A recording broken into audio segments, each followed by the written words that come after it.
Shelley, you want to start us out? Yeah, as you guys know, this is something that we do every other month or so. It is our take on the business owner forums that we were doing prior to COVID. And during COVID, we started doing these on Zoom and just quick 30-minute talks with some of our existing clients just to talk about, the stage of their business currently, how they got started, how they've chosen advisors along the way, that sort of thing. Just a very casual conversation. This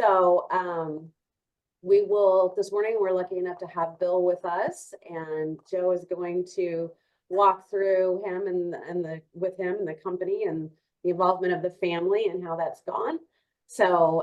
With that, since we have a very short time, I will let you get started, Joe. Thank you so much. Good morning, everyone. Good morning, Bill. Good morning. How are you today? Every day is a good day.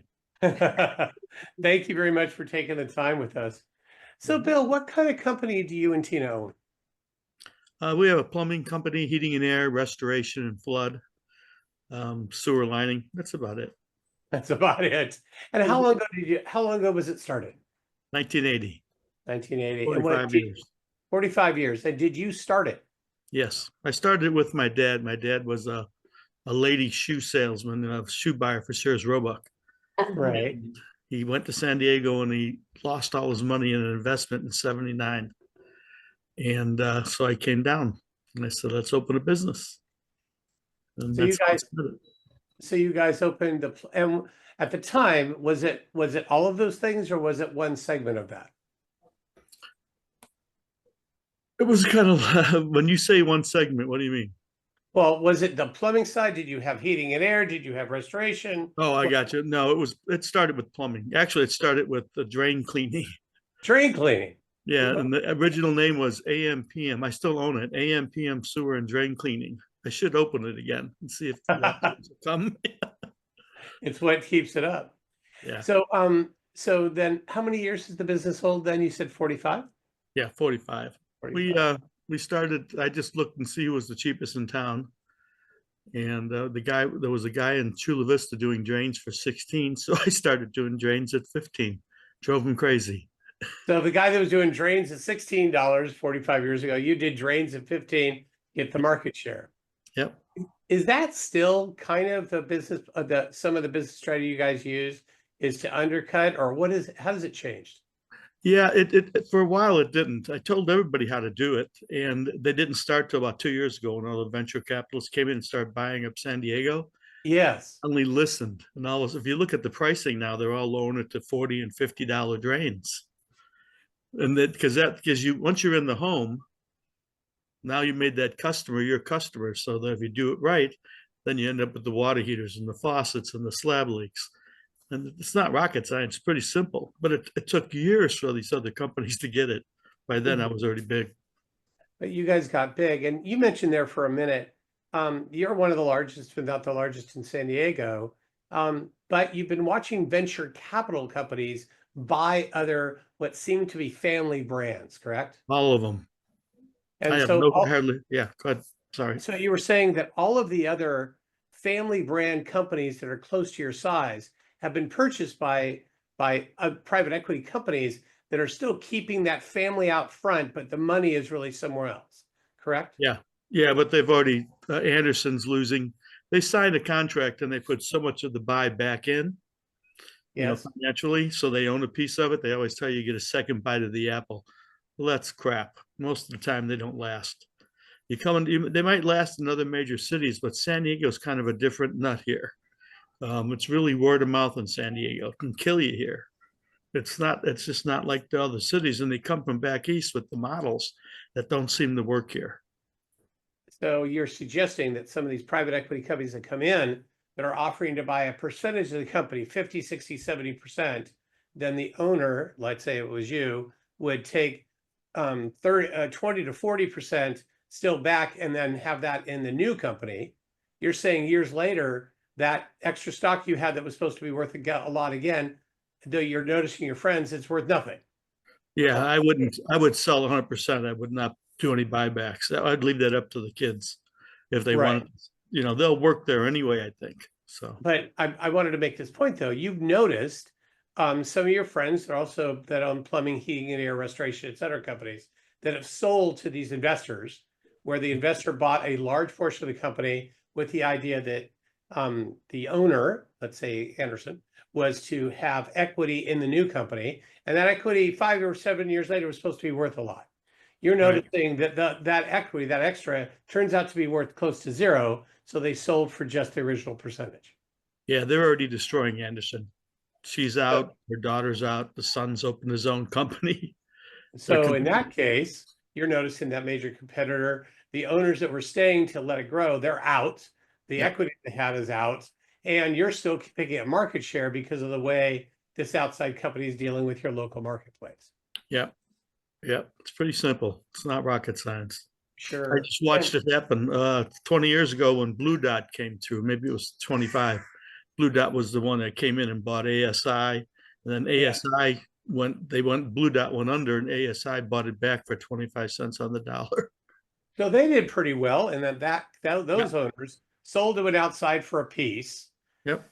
for a large piece, kept some. That company goes out of business, so they bought themselves back for 25 cents on the dollar. So whatever they got up front, they made 75 cents on the Yeah, dollar. they did quite well, and they sold again. So, And now they've sold again. So a combination of those things.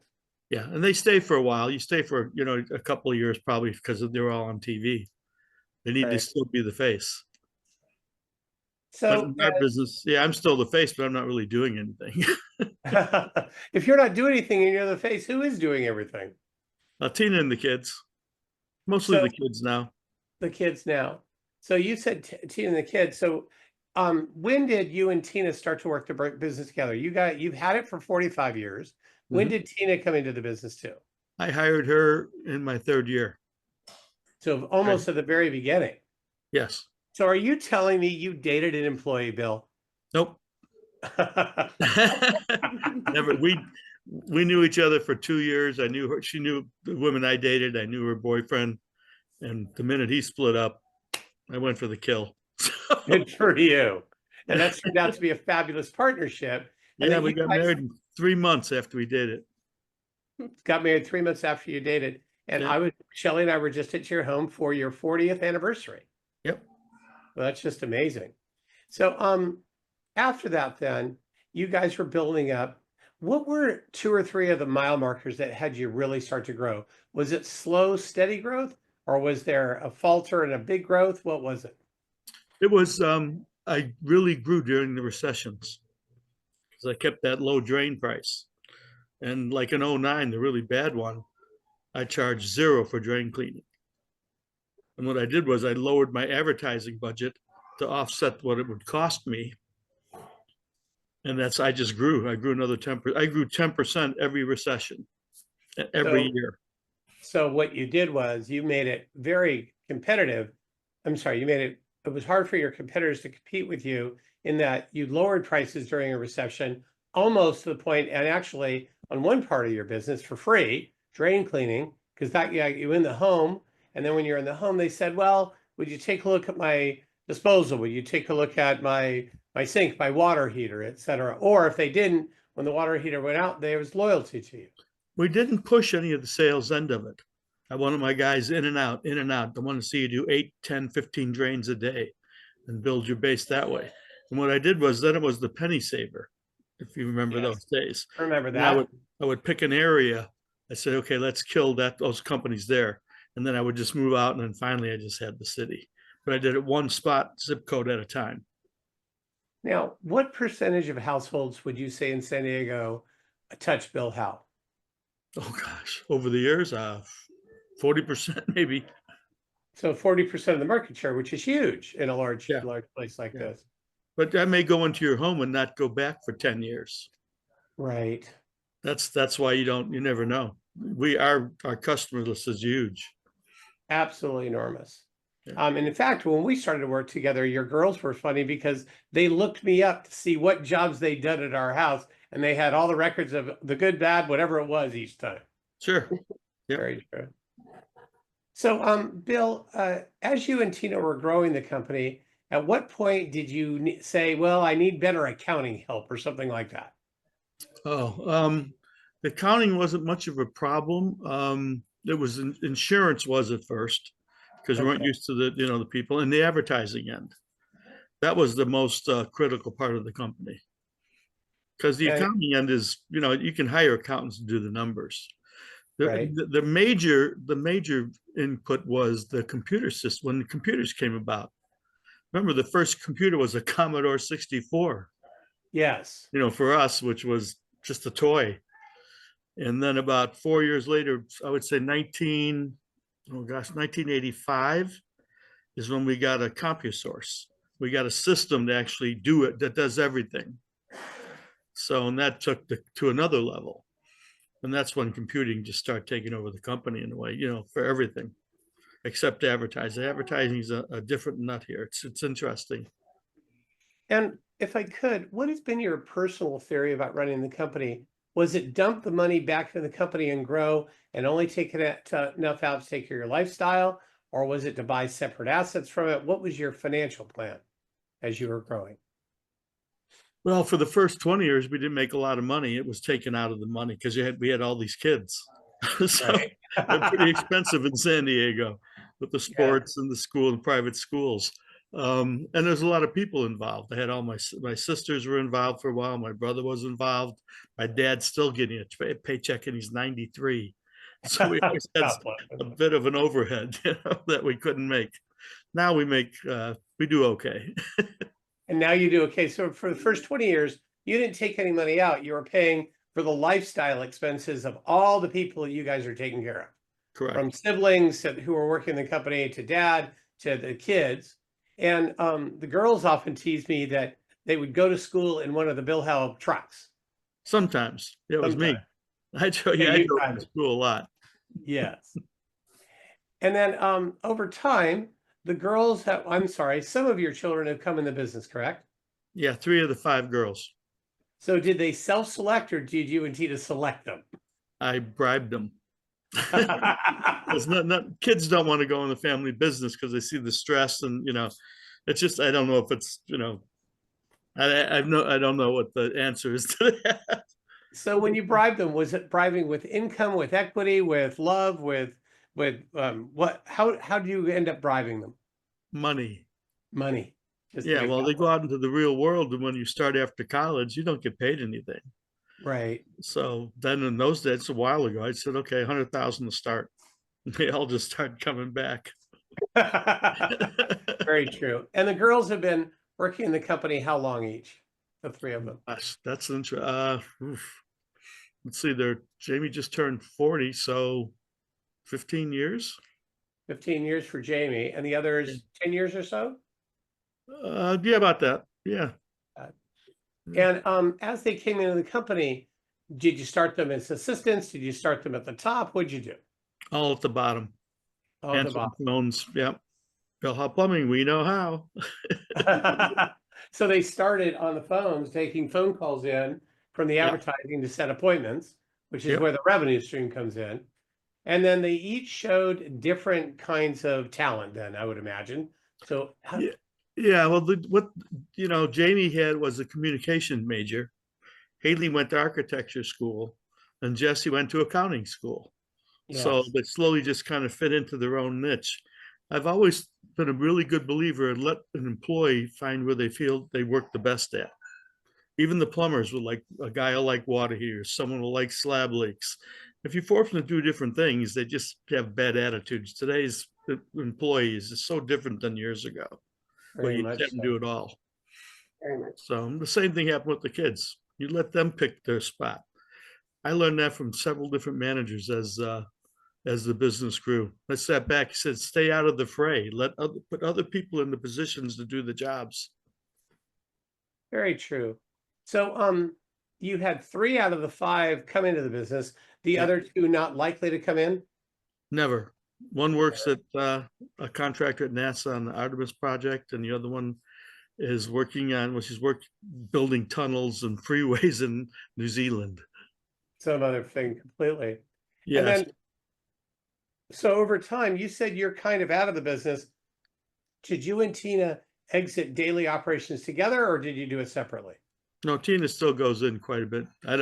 They finally just forced me out. So I don't care. I do and I don't, you know. How in the world did they force you out? Well, they're women. You have to live with them too. That's the difference in a family business. Sure, I'm not an autocrat. I'm pretty easygoing. And sure. unless I have to step up, which for lawsuits and nonsense, I step up. But it's an interesting, well, you know, my niece Amber, and she was always Yes. behind, stabbing me in the back. I mean, in a family business, it's interesting. You know, you don't know who's trying to, move up in the businesses and who will cut you. You know, even Jamie, which was, Amber was listening, Ashley said to me, if you come back, Dad, I'll quit. Wow, really? Yeah. That was, and Tina that's too. So I just said, you guys go ahead. You know, I can sell my name for 10 million and walk away. that's I'll true. be okay. And then, so Tina was running data operations, and you guys really grew.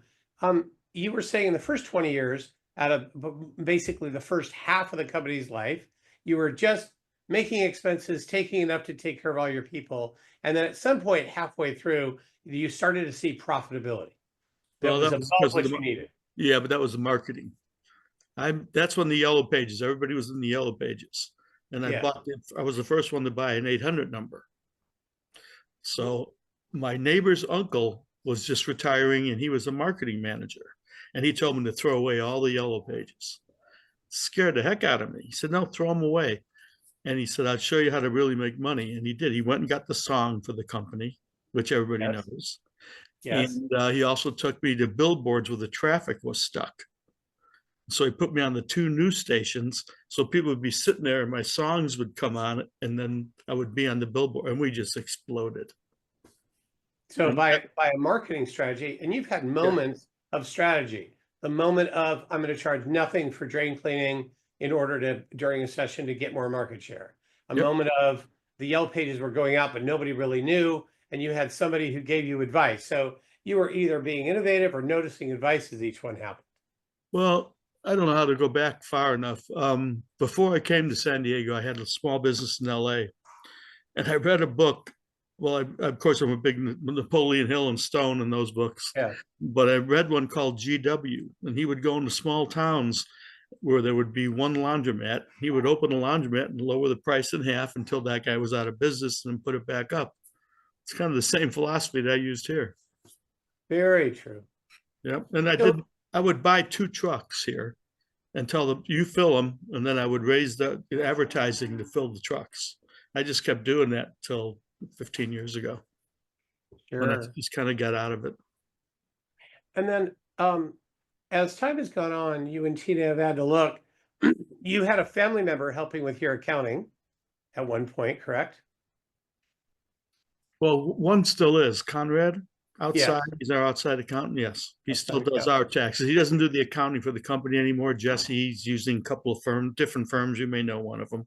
Yes, of course. Yeah, and they've taken that over. So it's So, pretty good for Jesse. 2 things in our final minutes. I'd like to talk about as the girls came in and what it was like to have the 3 come in and move their way up. And then 2, how you chose advisors. So when you noticed that the girls were starting to do more and more and more, at some point you and Tina thought, hey, the girls might be able to take the company over versus us selling. What was that conversation like? It wasn't much of a conversation. Jamie was kind of forced into the position, and she Right? didn't like it. I mean, she just, Dad, I'll become the best. Then she wanted me to come back, and this is after Amber was gone.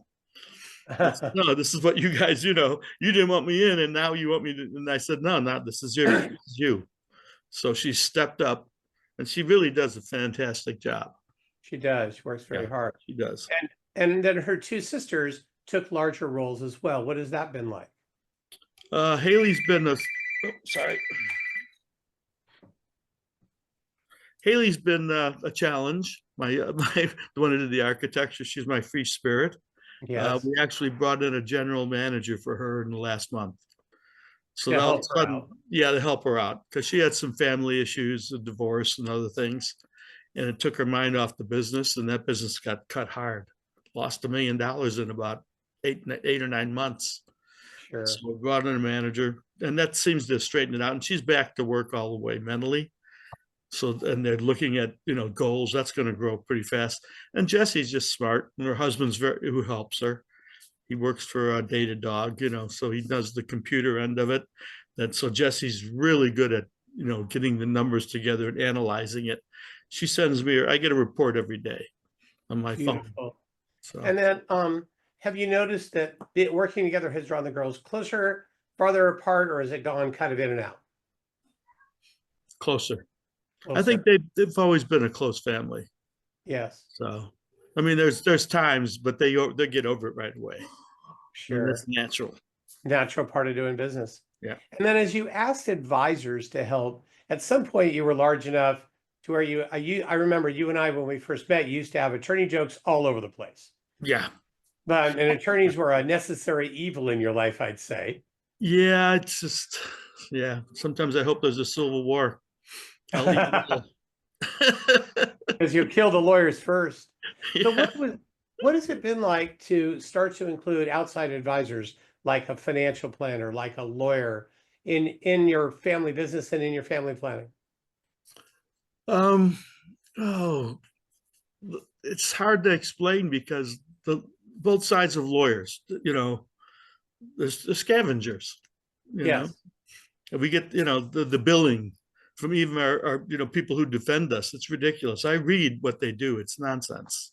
They just keep, talking for, we're in 4 or 5 lawsuits right now. A couple of class actions, a PAGA. I mean, it's nonstop in California. Yep. And I just don't, I tell everybody not to come here. Don't do business here.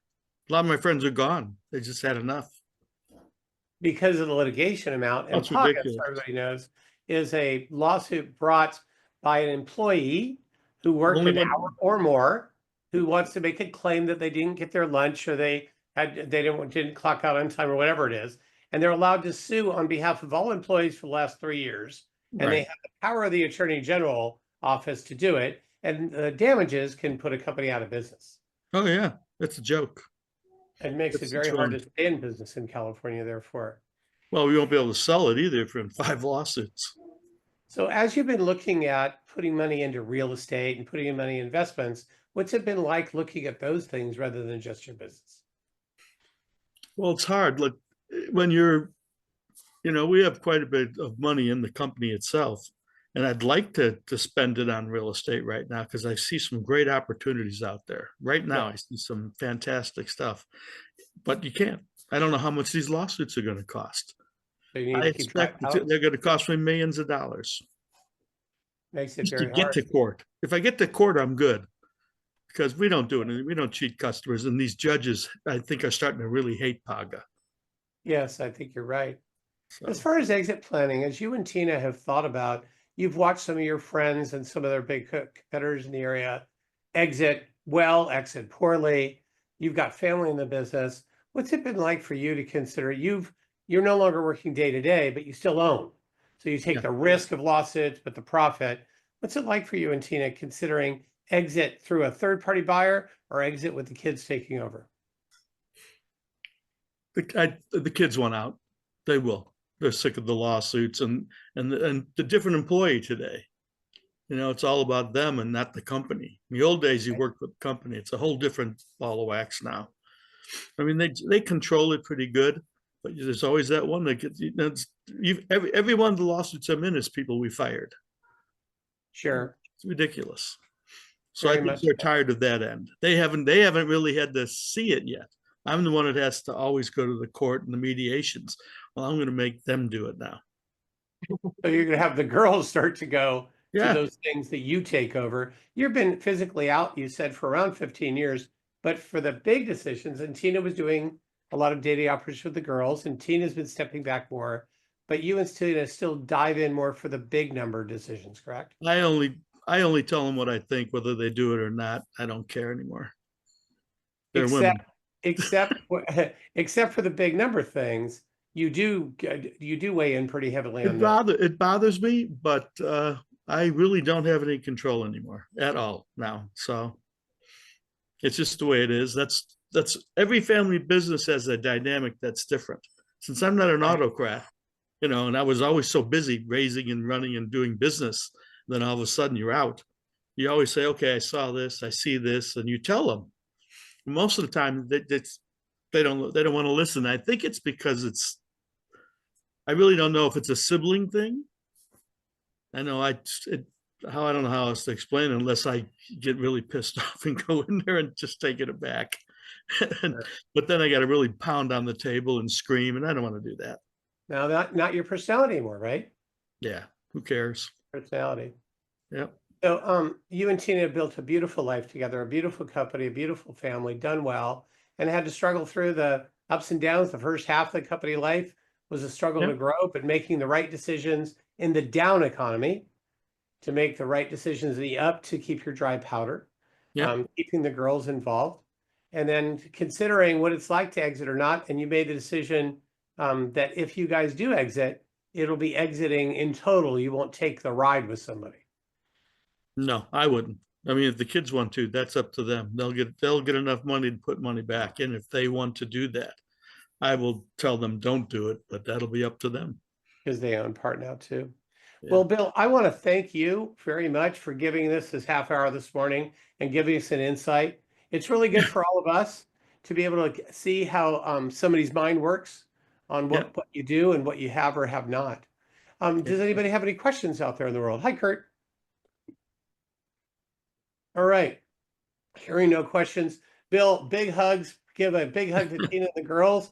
Thank you for giving us time this morning. I appreciate you. All right. Have a good day. Bye, everybody. Thanks for you. joining us, guys. All right, Thanks. guys. Bye. Bye.